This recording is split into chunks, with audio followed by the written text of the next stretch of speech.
Sunod-sunod yung mga pabangong bagong labas ni Mugler, ah.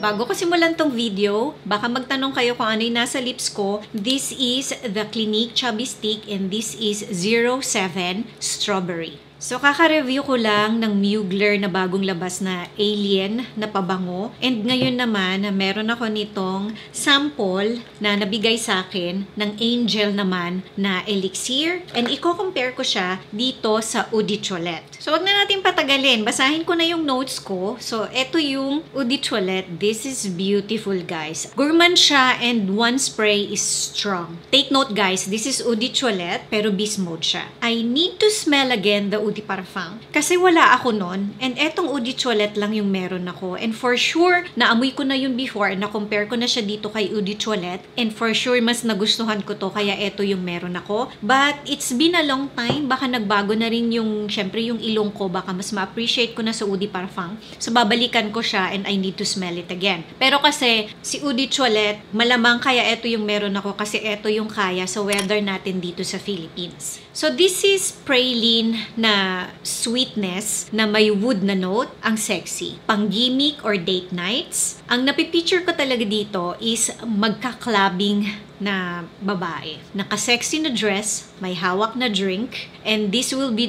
too strong for office wear. Pwede naman pang office kung talagang gusto ninyo siya, pero mga 2 to 3 sprays lang, controlled spray lang. Actually, kung gusto mo siyang gamitin everyday, pwede naman, pero ayun nga, konting spray lang kasi ang lakas niya, guys. Habang tumatagal, mas tumatamis siya, pero lalabas yung pagka-earthy patchouli niya. So, avoid this kung ayaw ninyo ng matamis na pabango or kung ayaw ninyo ng malakas na patchouli na pabango. But, give it a try, guys. I-test ninyo sa store kasi sa akin, although malakas yung patchouli niya and matamis siya, ang ganda ng combination nilang dalawa kaya siguro hindi ito nawawala sa market.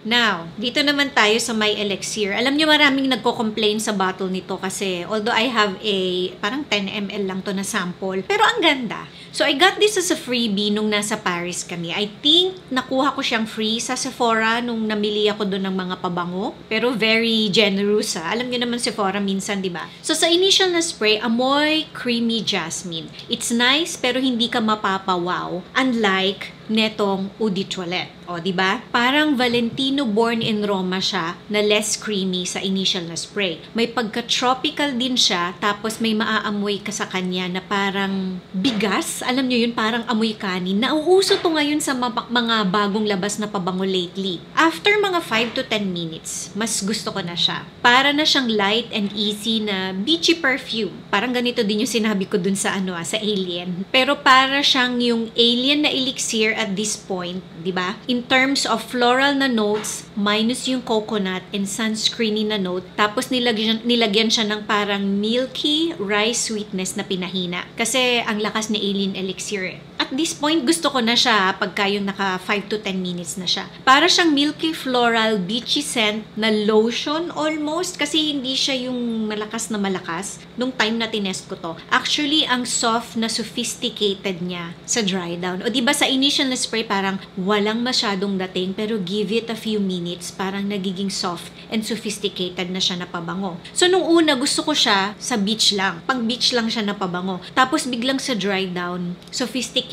na siya na nasa hotel lobby na naga-afternoon tea naman yung magiging dating niya. Soft lang na perfume, not too loud, not too sweet, and not too floral. Tama lang, guys. Special ba siya? Pwedeng hindi, pero maganda siya, guys. And habang mas tumatagal, mas lalo siyang gumaganda. Kung si Angel na Eau de Toilette, pang gimmick, eto naman parang ang dainty-dainty na babae na parang naka-quiet lang siya na perfume, pero ang bango niya. Nung time na tinest ko to, full bottle worthy siya sa akin. Pwede siyang pang everyday, safe sa weather natin sa Philippines, dito, and pang college siya pataas. Actually, nung tinetest ko to sa skin, naisip ko, pero hindi ko pa natatabi, guys, naisip ko dito yung Kilian Moonlight in Heaven. Kasi, yung creaminess niya, na amoy floral na may sweet, milky na bigas, yung parang malagkit na bigas. Parang same vein, pero siguro not exactly hawig. Scent memory lang, guys. Kaso, wala tong ripe na mango na note, at saka wala tong coconut. Pero, alam niyo yung ibig ko sabihin, guys, kung meron kayo ng Moonlight in Heaven, parang medyo ganun yung dating nawawala lang yung tamis ni Right na Mango. Kung hindi ako